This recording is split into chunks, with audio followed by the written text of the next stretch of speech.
C'est vraiment si facile, selon vous, Adrien, de se procurer de la cocaïne? Je suis peut-être pas la meilleure personne pour en parler parce que je dois vous avouer que j'en ai jamais consommé, j'en ai jamais acheté, je vous le jure. Je suis pas juge. Mais bon, ce qui est sûr, c'est que par rapport à il y a quelques années, il y a une quinzaine d'années, j'ai l'impression, et je pense que c'est ce qui ressort aussi des témoignages de personnes qui connaissent le milieu des policiers, la consommation de cocaïne s'est banalisée, c'est devenu tout à fait banal. Dans les soirées, il y a des gens qui en prennent, dans tous les milieux, il y en a qui en prennent. Dans les soirées où vous allez, il y a des gens qui en Et prennent? oui, j'ai déjà vu des gens qui avaient pris de la cocaïne, qui s'en vantaient, où ça se voyait d'ailleurs, ils ont un comportement qui est assez reconnaissable pour peu qu'on Pourquoi on sache voit où quelqu'un regarder. qui a pris de la cocaïne? Ben, c'est des personnes qui peuvent avoir des comportements de confiance en eux excessifs par rapport à ce qu'on a l'habitude de voir, un peu plus nerveux, il y a parfois des gestes sur le nez, on voit qu'ils... Voilà, mais bon, je suis pas un spécialiste, hein, donc c'est l'impression que j'ai pu avoir. Mais c'est devenu banal de consommer de la cocaïne, ça c'est clair. J'en sais rien, je pense que c'est une drogue qui peut passer pour étant... alors que l'héroïne a une image très négative, la cocaïne peut, à mon avis, pas à juste titre, mais peut avoir une image un peu plus positive, qui peut donner confiance en soi, donc en soirée pour draguer... vous savez que même il y a des gens qui prennent ça pour améliorer la performance quand ils étudient, dans le milieu politique, dans le milieu Il y a des de politiques qui prennent de la l'ORECA. cocaïne? Un président de parti avait dit que ça existait dans son milieu aussi, donc ça existe partout en fait. Donc voilà, je pense qu'il faut pas, c'est pas une drogue qui concerne un milieu plutôt que l'autre. En fait, ça concerne tous les milieux. Il suffit de voir les conséquences que ça a avec les fusillades qu'on a à Bruxelles. Tout ça, c'est la conséquence de la consommation des gens qui est en train d'augmenter visiblement. Et c'est assez inquiétant d'ailleurs. Mais ça veut dire que vous, Adrien, si vous voulez en prendre aujourd'hui, vous savez où il faut aller? Je pense que ça doit être assez facile pour peu qu'on ait quelques contacts. Moi, j'avoue que je ne saurais pas par où commencer si je devais m'en procurer. On peut aller dans certains quartiers, j'imagine, mais je crois que beaucoup de gens ne font pas ça, évidemment. Beaucoup de gens n'ont pas envie de se déplacer. Et je crois que quand vous êtes en soirée, c'est très facile d'identifier qui peut vous en avoir. Ça, je crois. La livraison à domicile, voilà un des points qui sera abordé ce soir dans l'émission, comment on lutte contre ça. Je dois dire que moi, ça me rassurerait pas si j'achetais de la cocaïne, que quelqu'un qui est un dealer vienne chez moi sonner à la porte et sache où j'habite. Moi, ça ne me rassurerait pas du tout.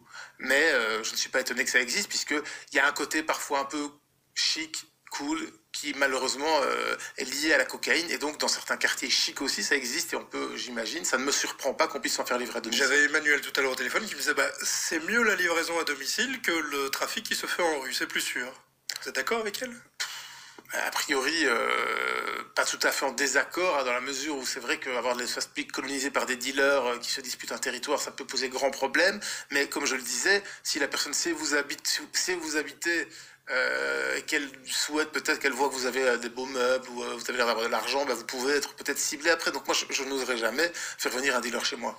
Alors, si vous avez un problème de consommation de drogue ou quelqu'un autour de vous, je rappelle déjà que c'est illégal donc de prendre de la cocaïne et qu'il y a un numéro pour vous, le numéro d'info drogue et addiction 02 227 52 52. Sacha, c'est vraiment si facile de se procurer de la cocaïne? Vous en avez déjà vu? On vous en a déjà proposé? C'est un milieu qui m'est totalement étranger, je dois bien vous l'avouer. J'en ai jamais vu consommer devant moi, je n'ai jamais vu qu'on en vendait devant moi, et à l'exception parfois de quelques comportements un peu particuliers, j'ai l'impression de ne pas avoir vu de gens complètement shootés ou complètement démontés à la cocaïne. C'est en tout cas un phénomène qu'on ferait bien de prendre à bras le corps, et l'investigation va bien les montrer ce soir. Je pense qu'on est de nouveau en retard d'une guerre, et il faut mener une véritable guerre contre la drogue en général, mais j'ai l'impression qu'on découvre l'ampleur du problème une fois que le problème est installé, et bien installé, puisque vous entendez dans les témoignages encore dans nos journaux parler ce matin, la manière dont, et je vais mettre des gros guillemets, des entrepreneurs avaient organisé la chose. Donc vous imaginez un peu le retard qu'on a pris par rapport à ces entrepreneurs, et je remets des guillemets. Voilà qu'on en est à proposer de la livraison à domicile. L'étape suivante, c'est quoi, un drive-in? Bonjour, Jennifer à l'appareil, est-ce que vous voulez notre super menu à 30 grammes? Enfin voilà, c'est quand même fou de se dire qu'on va là et qu'on y va vite. C'est pas présenté sous cette forme-là, mais ça existe déjà, de passer, de prendre et repartir. Mais oui, mais c'est quand même fou. Enfin, rendez-vous compte qu'on est en train d'admettre que c'est un fléau et que personne ne fait pas. On ne fait pas ce qu'il faut pour éradiquer ce fléau. Alors, je n'ai évidemment pas, et la petite phrase que je viens de prononcer est archi facile à prononcer, j'ai pas de solution miracle, j'ai pas de baguette magique. Je crois simplement qu'une fois de plus, comme dans bien d'autres choses, on n'a pas agi au bon moment. Résultat des courses, ça a pris de l'ampleur. Et aujourd'hui, une ampleur telle qu'on est complètement dépassé parce qu'on n'a pas les moyens de contrer ça. J'ai posé la question à Adrien, je vous la pose à vous aussi. Si demain vous voulez en prendre, vous savez où aller? Non. Je vous avoue honnêtement, j'ai aucune idée de dans l'actu, on a l'impression que c'est partout.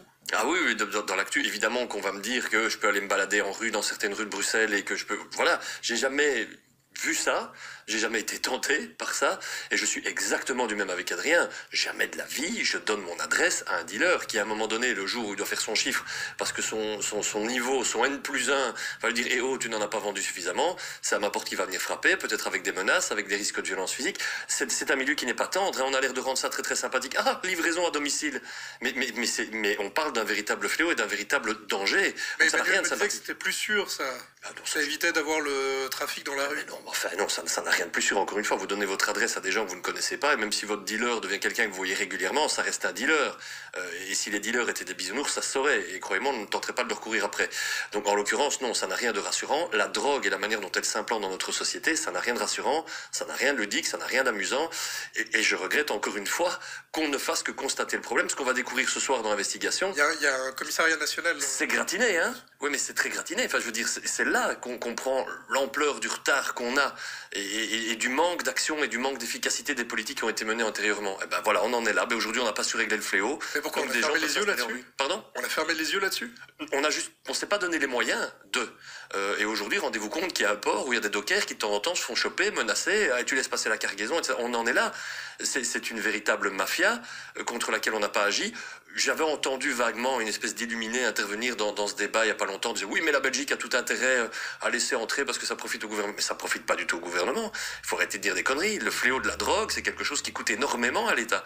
Et en l'occurrence, on n'a pas pris, je crois, suffisamment conscience de l'ampleur du phénomène. Il y avait peut-être d'autres priorités, mais celle-là en était une et on est passé à côté. Adrien, pendant des années, on savait on n'a rien fait en Belgique?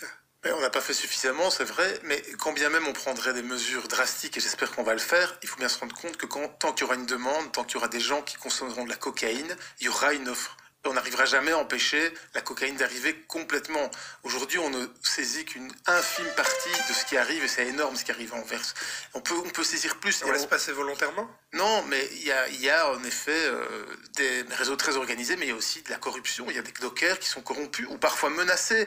Et donc, tant qu'il y a autant de moyens, tant qu'on ne met pas les moyens, on n'arrivera pas à réduire le phénomène, mais je crains qu'on n'arrive jamais. La French, c'est un film que je vous conseille, le démontre très très bien, un film avec Gilles Lelouch qui montre, et ça part d'une histoire vraie, hein, celle du juge Michel, qui montre à quel point justement parfois, vous parlez de certaines sphères, dans le monde politique même, et à l'époque de Gaston Defferre, le ministre de l'Intérieur, le film le démontre, il y a quand même de grosses suspicions de complicité à certains niveaux, mais pas parce que l'État y a intérêt, c'est parce qu'il y a des gens qui se disent on va fonctionner avec la mafia, c'est flippant. C'est le cas chez nous ou pas?